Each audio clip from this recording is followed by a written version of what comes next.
छत्रपती शिवरायांबद्दल करण्यात आलेल्या वक्तव्याचं अहिल्यानगरमध्ये तीव्र पडसाद उमटलेत। काँग्रेसचे प्रदेशाध्यक्ष हर्षवर्धन सपकाळ यांच्या विधानाच्या निषेधार्थ सकल हिंदू संघटनेच्या वतीनं निषेध करण्यात आला। सपकाळ आणि टिपू सुलतानच्या प्रतिकात्मक पुतळ्याचं दहन करण्यात आलं। नगरच्या माळीवाडा परिसरातील छत्रपती शिवाजी महाराज स्मारक समोर सकल हिंदू संघटनेकडून जोरदार घोषणाबाजी करत आंदोलन करण्यात आलं।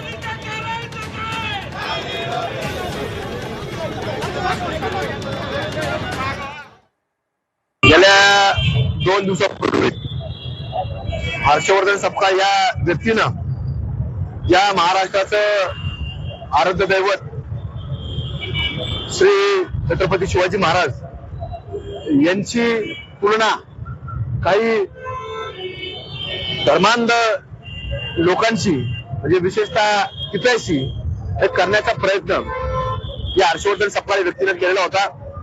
त्याचा निषेध म्हणून आज हर्षवर्धन सपकाळ यांच्या पुतळ्याचं दहन, प्रतिकात्मक दहन आज संबंध महाराष्ट्रामध्ये सकल हिंदू समाजाच्या वतीनं वेगवेगळ्या जिल्ह्यांमध्ये वेगवेगळ्या तालुका स्तरावरती आज महाराष्ट्रभर करण्यात आलेला आहे।